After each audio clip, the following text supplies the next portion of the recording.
નમસ્કાર મિત્રો, સ્વાગત છે તમારું એક નવા વિલોગમાં. મિત્રો, અત્યારે આપણે આવી ગયા છે ગિરનાર ઉપર જવાના ગેટે. અત્યારે આપણે ગિરનાર ઉપર જવાનું છે અને ત્યાં અલગ અલગ જગ્યાની મુલાકાત લઈશું અને ત્યાંના જે ગાદીપતિઓ છે, સાધુ સંતો, એ લોકોની આપણે મુલાકાત લઈશું. એમની પાસેથી, એમના મુખેથી અમૃતવાણી સાંભળશું. તો ચાલો આપણે યાત્રા શરૂ કરીએ ગિરનારની. જય ગિરનારે, જય ગિરનારે. આ બધા યાત્રાળુઓ ઉપર જાય છે ગિરનાર ઉપર. અત્યારે એટલો બધો માનવ પ્રવાહ ઉપર જઈ રહ્યો છે. જય ગિરનારી બાપુ, જય ગિરનારી. જા વાંદરા.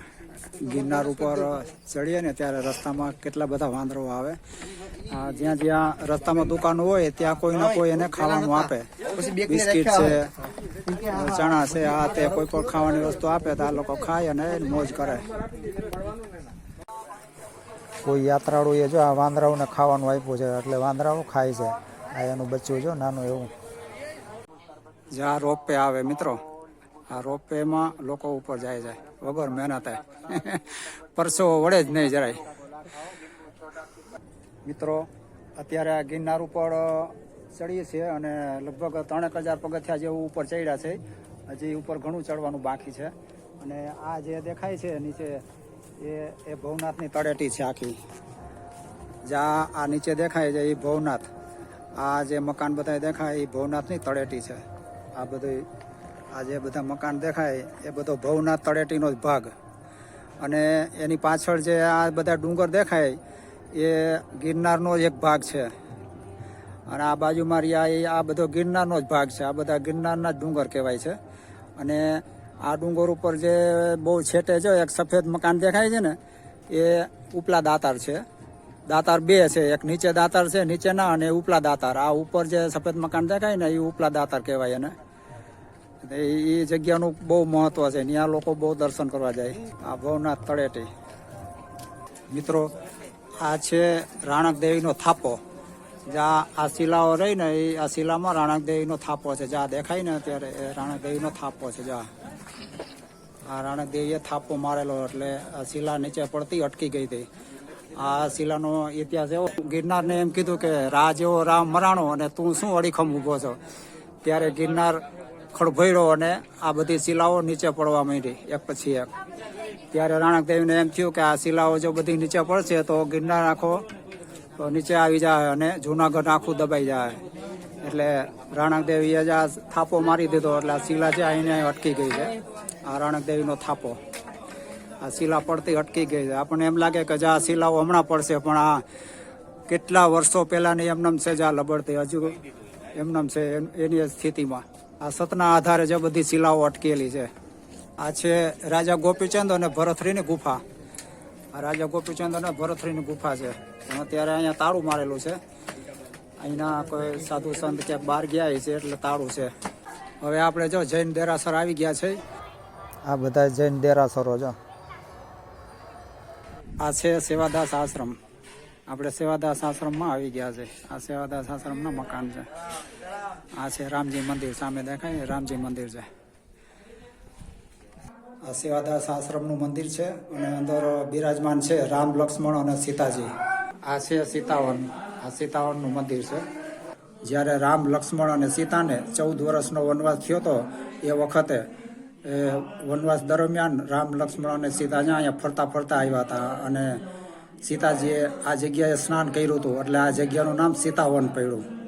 ત્યારથી આ જગ્યા સીતાવન તરીકે ઓળખાય છે. અહીંયા જાત જાતના બધા ફળ ફૂલના ઝાડ પણ છે. ચીકુ છે, આંબો છે, બધા ઘણા બધા ઝાડ છે.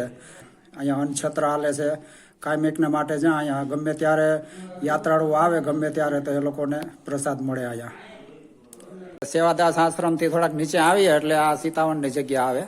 ત્યાર પછી થોડા નીચે જાય એટલે હનુમાન ધારા આવે અને ત્યાંથી થોડાક ઉપર જાય એટલે ભરતવન આવે. તો આપણે આ સીતાવનની મુલાકાત લઈએ પછી આપણે આગળ જઈએ. આ ધૂણો છે, આ બાપુનો ધૂણો છે. આપણે ધૂણાના દર્શન કરીએ. જ્યાં આ ધૂણો છે, અખંડ ધૂણો છે. જ્યાં અખંડ ધૂણો જગે છે. આ સતત રાતને દિવસ જો ધૂણો જગેલો જોયા ચાલુ જો અગ્નિ. આ ધૂણાની રૂમ છે.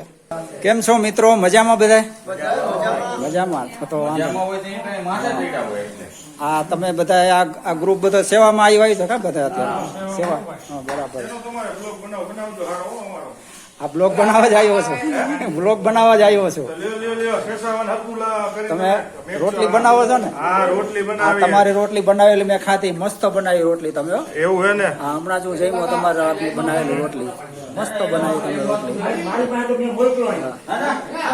તમે આ ગ્રુપ બધું ક્યાંથી અલગ અલગ ગામના કે એક જ ગામના બધા ના આ લોકો ધોરાજી હે અમે મોરબી થી જતા એવું બધું અલગ અલગ એમ ને બરાબર તો તમે આ કેટલા દિવસથી અહીંયા છો અમે તો આજે આવ્યા છીએ. આજે જ આવ્યા એમ ને બરાબર સરસ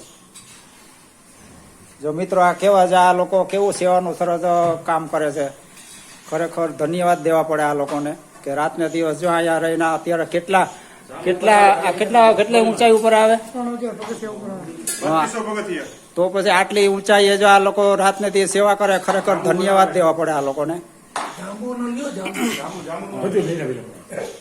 આ બધા જો આ બધી આઈટમ અલગ અલગ બધા લોટ બના કઈક આઈટમ બનાવતા લાગે શું બનાવો જાંબુ બરાબર માવો માવો કાંઈ રેડી જાંબુ છે.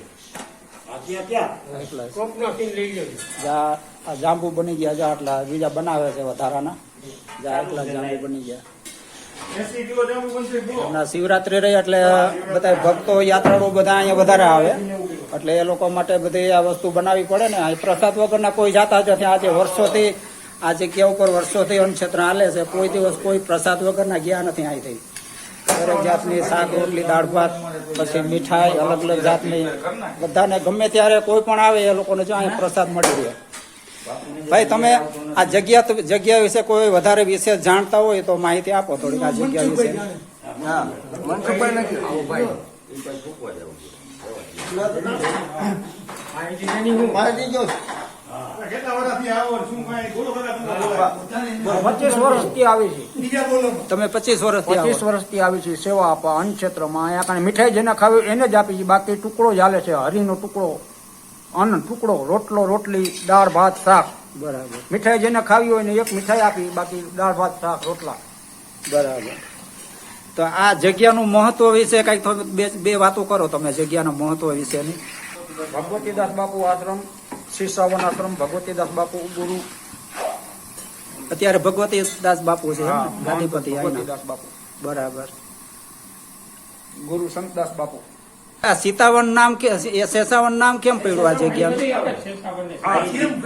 સીતાવન એ તો કેવી રીતે પડ્યું હોય તો આપણને હવે બહુ આગળના કહાનીની તો ખબર નથી પણ વર્ષોથી આ શિષાવન પડકે હનુમાનધારા પડકે ભરતવન ત્રણ અહીંયા જગ્યાઓ છે આ વર્ષોથી બિન્નારની ત્રણે ત્રણ જગ્યાએ છે ત્રણ જગ્યાએ ત્રણ ક્ષેત્ર ચાલુ છે એટલે મેં મારી રીતે હું વાત કરું મેં એવું જાણ્યું છે કે એમ કે સીતાજી આ જગ્યાએ સ્નાન કર્યું હતું એટલે એ આ ઉપરથી એમનો કુંડ છે સીતાવન- સ્નાનનો એટલે એ ઉપરથી કે સીતાવન પડ્યું તો આ વાત ખરી એમ સાચી વાત ને આ?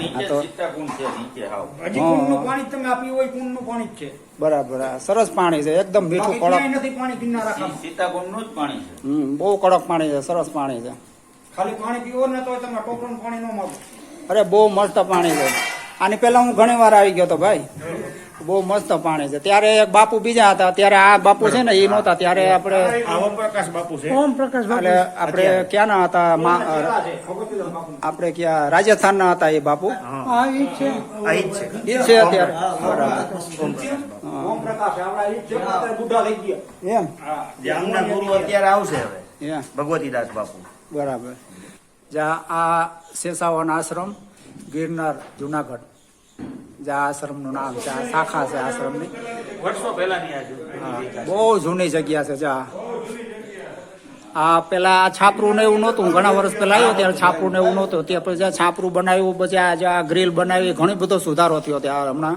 નકર આટલો બધો પેલા સુધારો નહોતો હવે જગ્યાનો ઘણો સુધારો થઈ ગયો અને આ બાજુ છે આપણે બધે પાણીની ને એવી વ્યવસ્થા બધી નાવા ધોવાની ને વાસણ ધોવાની ને એ બધી વ્યવસ્થા છે અને બધું પબ્લિક થાય તો ત્યાં જ જમવાનું હોય હા વધારે દર મહિનામાં હવન હોય એ બાજુ મોટી જગ્યાએ છે ને. અહીંયા જ હવન અહીંયા જ હોય હવન કુંડ છે હવન આ અગ્નકુંડ યજ્ઞકુંડ છે જ્યાં. દર પૂર્ણિમે યજ્ઞ થાય એમ ને ત્યારે માણસો વધારે થતા હોય છે ને સરસ જગ્યા છે આ લોકોને અહીંયા આવે એટલે શાંતિ મળી રહે, બધાને પ્રસાદ મળી રહે. ખરેખર બહુ ધન્યવાદ દેવા પડે તમને લોકોને કે તમે આવી સેવા કરો છો. અત્યારે કોઈને અત્યારે ન કરશો લોકો પૈસા આપીને છૂટી જાય છે, કોઈને સેવા કરવાનો ટાઈમ નથી. પણ તમે સેવા કરો છો એટલે એ પૈસા કરતા વિશેષ કહેવાય, હું તો એમ કહું છું. સરસ. નીચે જાઓ ત્યાં બાપુ અહીંયા જરા ખુશી લઈ ગયો ને. આ છે હનુમાન ધારા. આપણે અત્યારે અહીંયા હનુમાન ધારા આવી ગયા છે. અહીંયા આ ભોળાનાથની શિવલિંગ છે. આપણે ભોળાનાથના દર્શન કરીએ. જય ભોળાનાથ. અને આ છે પાણીનો કુંડ. આ જગ્યાને હનુમાન ધારા કહેવાય છે. જો અવિરતપણે પાણી ચાલુ ને ચાલુ છે. જો પાણી કુદરતી રીતે 12 મહિના ગમે તેટલો દુષ્કાળ પડ્યો હોય તો અહીંયા કોઈથી પાણી ખૂટે નહીં. જ્યાં આ પથ્થરની અંદરથી અવિરતપણે પાણી નીકળ્યા જ કરે છે. આ પાણી અહીંયા કોઈથી ખૂટ્યું જ નથી. જો ચાલુ જ છે પાણી. જો પાણીની સરવાણી એમને ચાલુ ને ચાલુ છે. આ કુંડ આખો ભરાઈ જાય, કેવું તાજું તેલ જેવું પાણી ભરેલું છે. કુંડ છલી છલીને પાણી જાય છે. જ્યાંથી કુંડ છલીને પાણી જાય છે. આ જો મિત્રો તમે જોઈ શકો છો, જો આ પાઇપમાંથી હોજની અંદરથી છલી છલીને પાણી જાય છે. ઓવરફ્લો થઈને પાણી જાય છે.